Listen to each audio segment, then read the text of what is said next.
নিরাপত্তাহীনতায়, জীবনের মায়ায় আজ আমি আমার বলতে গেলে জন্মভূমি মানে বলতেও আমি পারিনি। ছেড়ে সবাইকে ছাড়ে আমি অন্য জায়গায় চলে আসছি। এই যে বৃদ্ধার চোখে জল দেখছেন, তার কারণ একজন তৃণমূল নেতা গত 15 বছর ধরে জেলায় জেলায় যে শেখ শাহজাহানদের তৈরি করেছে, তাদেরই একজনের অত্যাচার থেকে বাঁচতে স্বামীর হাত ধরে প্রবাসী হচ্ছেন এই বৃদ্ধা। ঘটনা রানাঘাট থানার নোকারি অঞ্চলের। সেখানে যুব তৃণমূল নেতা দীপঙ্কর মোদকের অত্যাচারে জলের দাবি ভিটে মাটি বিক্রি করে ভোপালে চলে যেতে বাধ্য হয়েছেন এক বৃদ্ধ দম্পতি। এমনকি তাদের এক তৃণমূল নেতা আত্মীয়ের হস্তক্ষেপেও রোখা যায়নি দীপঙ্করকে। একবার উদ্বাস্তু হওয়া বৃদ্ধ দম্পতিকে আরও একবার উদ্বাস্তু করে ছেড়েছে সে। শুনুন তবে গোটা ঘটনা। বাংলাদেশে মুসলিমদের হাতে অত্যাচারিত হয়ে বেশ কয়েক দশক আগে ভারতে চলে আসতে বাধ্য হয়েছিলেন রঞ্জিত ঘটক। ভারতে এসে রানাঘাটের নোকারি এলাকায় জমি কিনে ধীরে ধীরে বাড়ি করেন তিনি। টাকা জমিয়ে কেনেন 5 বিঘা জমি। বৃদ্ধের সঙ্গে থাকেন বৃদ্ধের ছেলে ও বৌমা। রঞ্জিতবাবু বাড়ি দোতলা করতেই সেদিকে নজর পড়ে প্রতিবেশী যুব তৃণমূল নেতা দীপঙ্কর মোদকের। এরপরই সেই বাড়ি দখল করতে রঞ্জিতবাবু ও তার ছেলে বাপির উপর শুরু হয় অকথ্য নির্যাতন। কখনো রাস্তায়, কখনো বাড়ি বয়ে এসে অশ্লীল গালিগালাজ করতে শুরু করে দীপঙ্কর। এমনকি তাদের প্রাণে মারার হুমকি দেয়। সম্প্রতি মধু বিশ্বাস নামে এক দুষ্কৃতীকে নিয়ে বৃদ্ধ রঞ্জিতবাবুর ওপর হামলা চালায় দীপঙ্কর।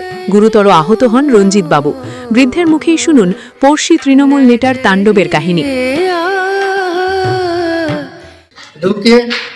ঢুকে আমাকে কিছু না বলার সঙ্গে সঙ্গে মারধার করছে, বিভিন্ন রকম গালাগালি দিচ্ছে আর ওই মারছে। কিন্তু মধু কখন যে উপরে চলে গেল, যে সিসিটিভির সেই হার্ডি সব ছিঁড়ে গুড়িয়ে নিয়ে চলে গেল।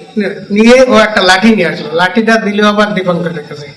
দীপঙ্করের লাঠিটা খুঁচা মারলো আর হাত দিয়ে তো সে ঘাড়ে চলে এখানে ওখানে, সে হাতে 3 আঙুলি ভাঙার করেছিল, কিন্তু এই 2টা আঙুলি ভেঙে ওড়াই রয়েছে। আর বলছি যে যদি কাউকে বলিস সকালে এসে গুলি করে যাবো, সকালে গুলি করে মেরে ফেলবো। আর মধু বলছে যে তুমি যদি কোনো থানায় যাও বা কোথাও যাও, কোনো পুলিশের কাছে বলো, আমি সকালে গুলি করে মেরে ফেলবো। তৃণমূল করে, তৃণমূলের কাছে কে কে এই সেই বিজেপিতে ভোট দিবি এবার দেখাই দেবো। তৃণমূল করে। আপনাকে বলছে বিজেপিকে ভোট দিন? হ্যাঁ বলেছে। বাড়িতে স্বেচ্ছায় বিক্রি করেছেন নাকি বাধ্য হয়ে বিক্রি করছেন? বাধ্য হয়ে বিক্রি করছে। আচ্ছা, তাহলে এখন কি করবেন? এখন কি বিক্রি করা হয়ে গেছে, আমরা তো চলে যাবো। কোথায় যাবেন? বলে চলে যাবো। আপনাকে মানে বাধ্য হয়ে চলে যেতে হচ্ছে? বাধ্য করছে। এখানে থাকলে মানে ওর গাড়ি আছে, পিছন দিকে মেরে দিয়ে তো কিছু হলো না, 2000 টাকা দিয়ে থানায় হয়ে গেল। আক্ষেপের সুরে রঞ্জিতবাবু বলেন, ভালো লাগে নাকি এই জায়গা থেকে আসে? এই জায়গাতে সবকিছু করেছি, বাড়ি দোতলা করলাম, 5 বিঘে জমি করলাম, ভালো লাগে। এই বাধ্যতামূলক প্রাণের ভয়ে চলে যাচ্ছে। এরা যদি না থাকতো তা আমি তো ওই জমি টমি কিছু বিক্রি করতে পারতাম না। তৃণমূল নেতার হাত থেকে প্রাণ বাঁচাতে শ্যালককে জলের দরে জমি ও বাড়ি বিক্রি করে ভোপালে মেয়ের কাছে চলে গিয়েছেন বৃদ্ধ রঞ্জিতবাবু ও তার স্ত্রী। এমনকি তৃণমূল নেতা শ্যালকও দীপঙ্কর মোদকের অত্যাচারের সামনে অসহায়। আমি বিগত 3 সালে পঞ্চায়েত সমিতির কর্মধ্যক্ষ ছিলাম, দলনেতা ছিলাম তৃণমূল কংগ্রেসের। পরবর্তীতে 8 থেকে 13 আমি রানাঘাট 2 নম্বর পঞ্চায়েত সমিতির সভাপতি ছিলাম। এই দলে ছিলেন এতদিন, সেই দলেরই কর্মীরা এরকম করছে? সেই দলেরই কর্মীরা। আমি একাধিক নেতৃত্বকে জানিয়েছি, প্রতিকার কিছু হয়নি। আমি নাম বলে বিব্রত করবো না, বর্তমান যে আমাদের ব্লক সভাপতি আছে তাকেও বলেছি ব্যাপারটা। এখন এর কোনো রেজিস্ট নেই, কাজেই বাধ্য হয়ে ওদের শেল্টার না দিতে পারায় ওরা এখন অত্যাচারিত হয়ে ভোপালে চলে যাচ্ছে। এখন আমার নিরাপত্তা নিয়েও আমার সংশয়। আমার ছেলে ফুলবাজারে যায়, অফিসে যায়, ও তাদেরকেও ভয় দেখাচ্ছে। রানাঘাটের এই ঘটনায় ফের স্পষ্ট হয়ে গিয়েছে ক্ষমতায় টিকে থাকার জন্য তৃণমূলে মাফিয়াতন্ত্রের গুরুত্ব। যার জেরে বাংলাদেশ থেকে উদ্বাস্তু হয়ে আসা বৃদ্ধ দম্পতিকে ফের একবার উদ্বাস্তু করল তৃণমূল। এটাই কি তৃণমূল জমানায় উদ্বাস্তুদের ভবিতব্য? তৃণমূলের মাফিয়া ও মুসলিম তোষণের জেরে কতবার ভিটেমাটি ছাড়া হতে হবে উদ্বাস্তুদের?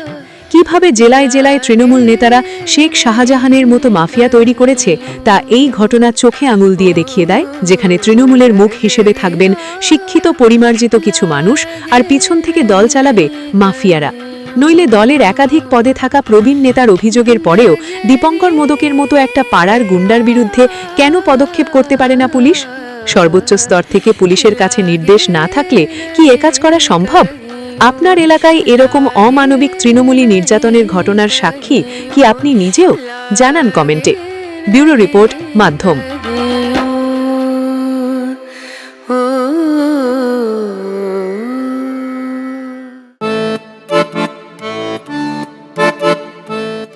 भारत की आत्मा बसती है गांवों में और इन गांवों की शान है हमारा जनजातीय समाज। प्रधानमंत्री श्री नरेंद्र मोदी जी और मुख्यमंत्री श्री मोहन यादव जी के नेतृत्व में मध्य प्रदेश सरकार ने लिया है संकल्प सबका साथ, सबका विकास और सबका विश्वास। धरती आबा जनजातीय ग्राम उत्कर्ष अभियान ने जनजातीय अंचलों में विकास की गंगा बहाई है। प्रधानमंत्री जनमन योजना अंतर्गत ग्रामीण आवास, सड़कें, शिक्षा और बिजली सब कुछ तेजी से पहुंच रहा है गांव-गांव। 21 जिलों में 66 मोबाइल मेडिकल यूनिट से स्वास्थ्य सेवाएं अब पहुंच रही हैं दूरस्थ अंचलों तक। जनजातीय मेहनतकश भाइयों बहनों को मिला है उनके श्रम का उचित सम्मान। 30 लाख तेंदुपत्ता संग्राहकों को 115 करोड़ रुपए की बोनस राशि और मानदेय 3000 से बढ़ाकर 4000 रुपए प्रति बोरा। ये है गरीब कल्याण और सम्मानजनक जीवन की नई दिशा। नए भारत का सपना तभी पूरा होगा जब युवा सशक्त होंगे। इसलिए UPSC, PSC, GATE, NEET, JEE और क्लैट जैसी प्रतियोगी परीक्षाओं के लिए दी जा रही है निशुल्क कोचिंग। आकांक्षा योजना और विदेश अध्ययन छात्रवृत्ति ने हजारों सपनों को दिया है नई उड़ान।